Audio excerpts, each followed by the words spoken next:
Assalamualaikum warahmatullahi wabarakatuh. Perkenalkan, nama saya Siti Nurasana dengan NIM 240040443 dari Prodi Teknologi Pendidikan.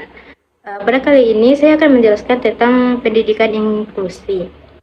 Pendidikan inklusi merupakan sistem pendidikan yang menekankan kesetaraan hak bagi semua peserta didik untuk belajar bersama tanpa diskriminasi. Dengan menghargai keberagaman dan berbagai aspek, konsep ini tidak hanya berfokus pada kehadiran siswa dalam satu lingkungan belajar, tetapi juga menuntut perubahan menyeluruh dari sistem pendidikan agar lebih terbuka, fleksibel, dan responsif terhadap kebutuhan individu. Inklusi berbeda dari segregasi dan integrasi karena menempatkan sistem pendidikan sebagai pihak yang harus menyesuaikan diri dengan keberagaman peserta didiknya. Latar belakang berkembangnya pendidikan inklusi ini dipengaruhi oleh tuntutan global akan keadilan dan kesetaraan pendidikan yang didukung oleh berbagai deklarasi internasional dan gerakan pendidikan untuk semua. Seiring waktu, cakupan inklusi ini semakin luas. Dengan demikian, pendidikan inklusi ini berupaya untuk strategis untuk menghilangkan diskriminasi, meningkatkan kualitas pendidikan, serta masyarakat yang lebih adil, setara, dan inklusif. Kemudian pendidikan inklusif ini bertujuan untuk menciptakan sistem pendidikan yang adil, setara, dan tidak diskriminatif, serta mampu mengembangkan potensi peserta didiknya secara menyeluruh, baik dari aspek akademik, sosial, maupun emosionalnya.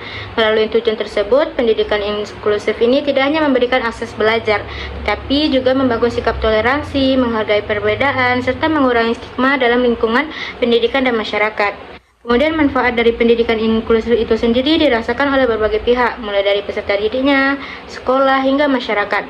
Peserta didik menjadi lebih percaya diri, mandiri, dan memiliki kemampuan sosial yang baik, sementara sekolah dapat menciptakan lingkungan yang inklusif dan kolaboratif. Nah, bagi masyarakat sendiri, pendidikan inklusif ini berkontribusi dalam membentuk sikap terbuka, mengurangi kesenjangan sosial, serta meningkatkan kualitas sumber daya manusia secara keseluruhan.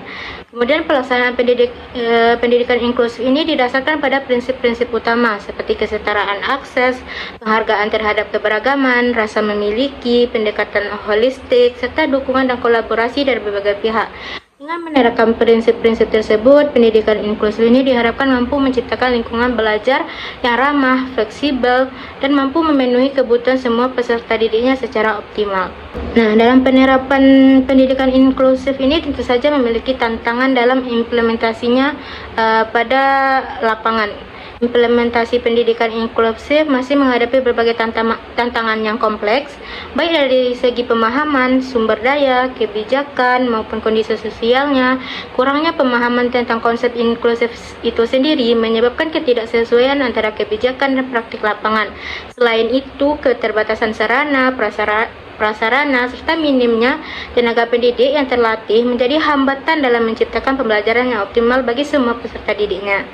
Sedangkan dari sisi sosialnya masih adanya sikap diskriminatif, perundungan, serta kurangnya keterlibatan orang tua yang turut menghambat keberhasilan pendidikan inklusif itu sendiri. Nah, di sisi lain, kebijakan yang belum konsisten tersebut dan sistem pendidikannya masih berorientasi pada standar tertentu membuat penerapan inklusif belum merata dan belum sepenuhnya efektif.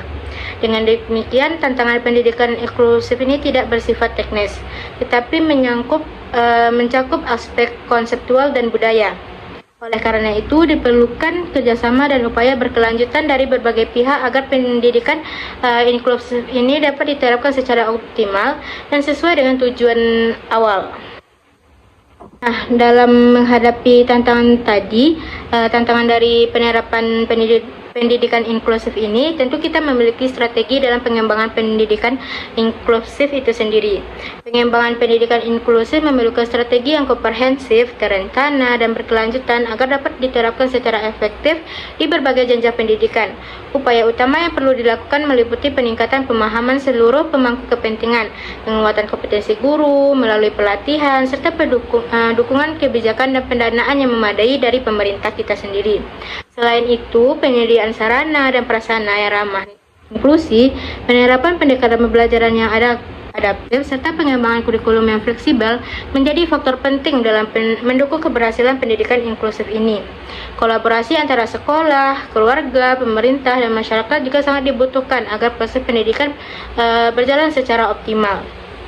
Nah, melalui monitoring dan evaluasi yang berkelanjutan ini, strategi yang diterapkan dapat terus diperbaiki dan disesuaikan dengan kebutuhan. Dengan demikian, pendidikan inklusif diharapkan mampu terlaksana secara efektif, merata, dan berkelanjutan dalam menciptakan sistem pendidikan yang adil, setara, dan menghargai keberagaman.